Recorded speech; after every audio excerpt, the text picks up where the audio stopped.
Okay, here we are in our new reality. As you can see, I've got the notes open to the page pretty much where we stopped in class.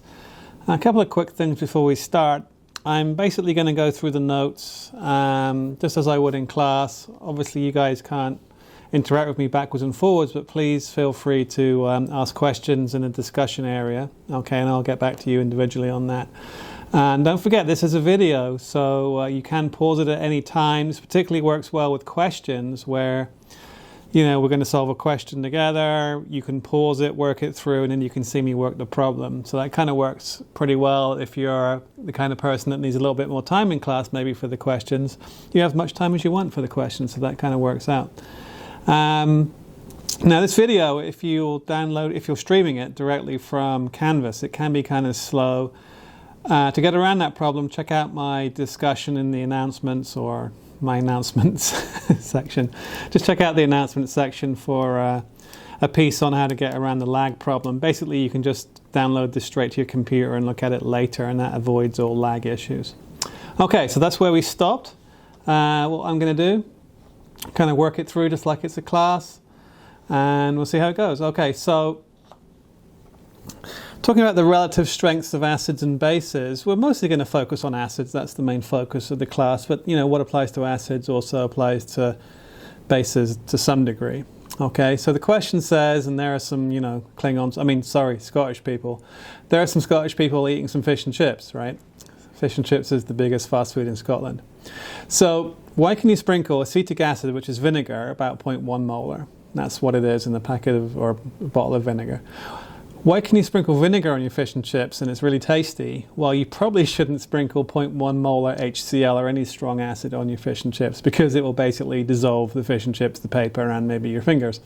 Okay? It's because of a very simple thing, and it's the difference between a strong and a weak acid. Okay? So a strong acid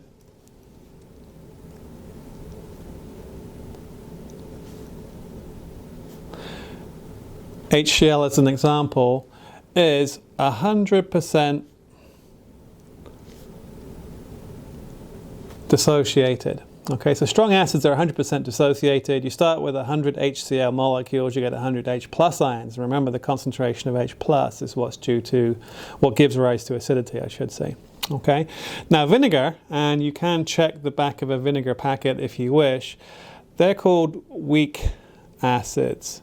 Okay, now weak acids, vinegars partially dissociate. That's code for they're in equilibrium. Okay, so something like vinegar, and we'll just do a generic HA, A for anion. Anion is kind of a complex molecular anion for vinegar. It's the acetate ion. Okay, it may be 10% dissociated, meaning that 1 in 10 molecules will break apart. You get a tenth the strength of H plus. Therefore, a tenth the acidity. Okay, so that's why a nice kind of tangy sour taste is due to H plus ions. Too much is a bad thing. A small amount's a good thing, if that makes sense from a kind of a human perspective. Okay, now to look at this, we can do an ICE table we've seen before. Okay, so if I do HCl, okay, and it is in the pure state of gas, so why not write it, plus H2O. So I'm bubbling some HCl through water. What do I make? Hydronium ion, we've seen that one. The true acidic ion. And chloride. ICE. Initial change equilibrium condition. Okay? So, move that up a shade. Initially, let's say, just pick some easy numbers. 100 molecules of this. Kind of meaningless, the amount of water, because it's an excess. And initially when we throw the HCl in there, 0. Okay, change, well, it's a strong acid, right? So it's going to be 100 out of 100 will break apart. So we're going to make 100 here, make 100 here. My nice example is, hey, there's 2 passengers in the car. When everybody gets out, 1 guy, 1 girl, if you like. Okay, so 100 pairs. 100 guys, 100 girls. That makes sense to my silly analogy there. So at the end of the day, 100 minus 100 is 0, 0 undissociated, 100, 100. Just think about these as percents. For every 100 molecules, I get 100 H plus ions for a monoprotic, therefore 100% dissociated, i.e. strong acid. Now, weak acids, and maybe we'll do vinegar. So vinegar has the formula H, and then I'm going to put C2H3O2 in brackets there. This is the acidic proton, which kind of hangs off the molecule. These are inside the molecule, they stay inside. Okay, so plus H2O again. That's actually a liquid in a pure state. It turns into H3O plus the acetate ion, C2H3O2 minus aqueous. Same deal, ICE. Oh, I'll pull it up for you. I have to make sure I don't kind of obscure that. So there we go. Acetic acid, water, dissociation products, an equilibrium, so that kind of reminds me to do that. Okay, now initially again, let's say there's 100 molecules, 0 and 0. 10% dissociation is a reasonable number. So 10, my analogy is 10 vehicles stop and everybody gets out. So 10 vehicles stop, 10 guys get out, 10 girls get out. What's left at the end of the day? 90 intact molecules, right? 10 and 10. So that's where we get the 10% dissociation number from. Okay. Now obviously this is governed by dissociation math, which we'll get to. Okay, but you see the point there. All right. So, turn over the page. Here's a nice picture of the microscopic view. Kind of hokey, but I'll hold it up to the camera so you can see it a little better. Okay. So on the left there, we have a fully dissociated HCl. The big ones, if you like, is Cl minus. The small ones are H plus. 100% dissociated. All individual atomic ions, electrolytes. Okay, on the right side, we see a weak acid. Okay, so we do have a few separate hydrogen ions which are responsible for acidity, but the majority, 90% in our previous example, 90% of molecules are still intact, undissociated. So that's why we call it a weak acid. There's lots of undissociated molecules. Okay. Now, a few things from the slide, okay? One, strong acids, complete dissociation.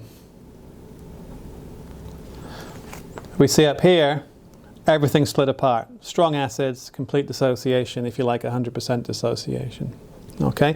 So when I say strong acid, I mean a mineral acid, something you see in lab, something with a chloride anion, a nitrate anion, anything, if you like, that's not organic. Organic things, molecules, carbon, hydrogen, oxygen, okay? So those molecular anions are typically associated with weak acids, whereas non-molecular anions, chloride, fluoride, things like that, are associated with strong acids, okay?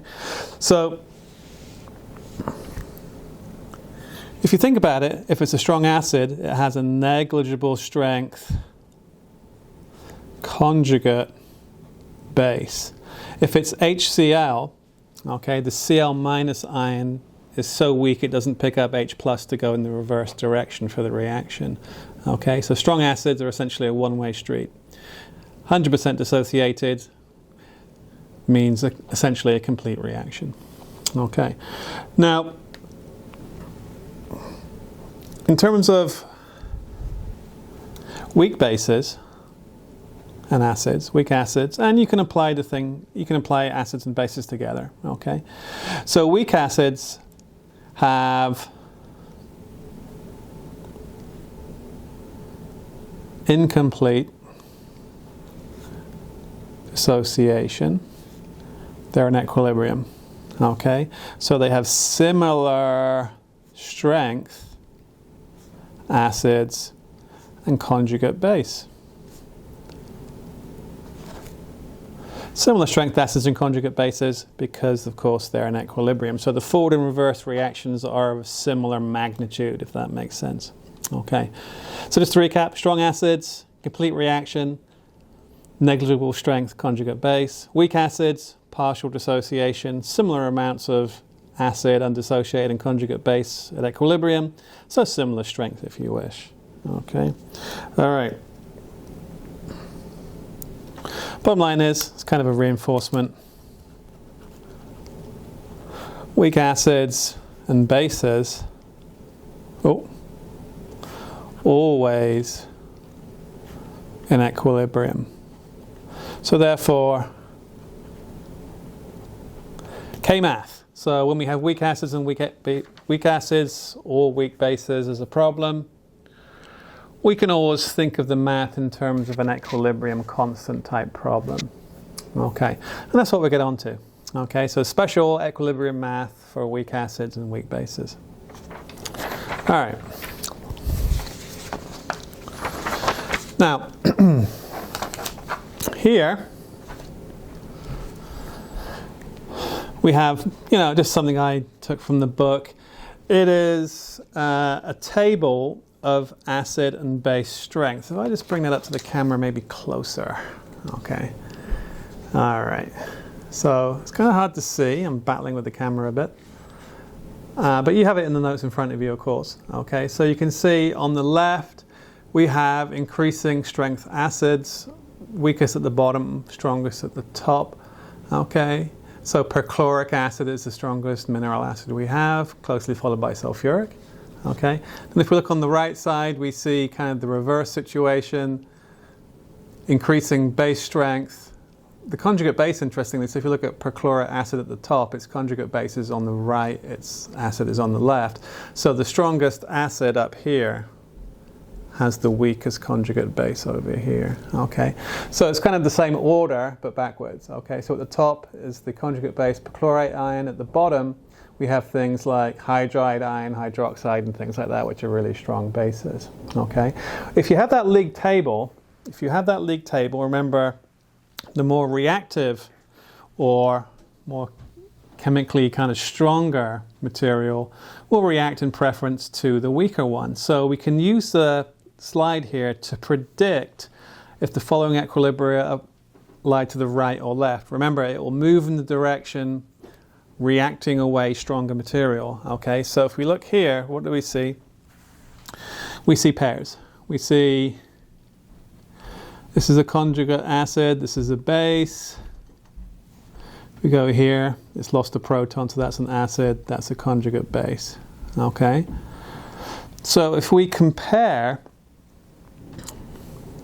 acids and bases, we can see which is the stronger. Okay, so if I look at maybe acids first, right? So acid and acid, which is stronger? Let's take a look. Okay, so water, there's water right there. Okay, and hydrogen phosphate ion. So I can find it. Yeah,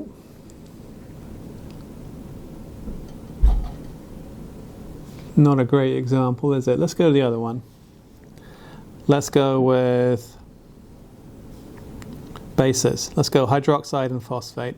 Okay, hydroxide and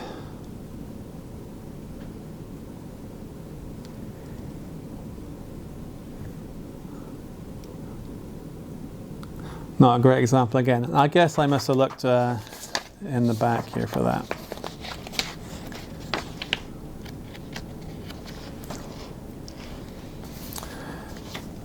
I'm actually going to pause here. I'll go and find that information.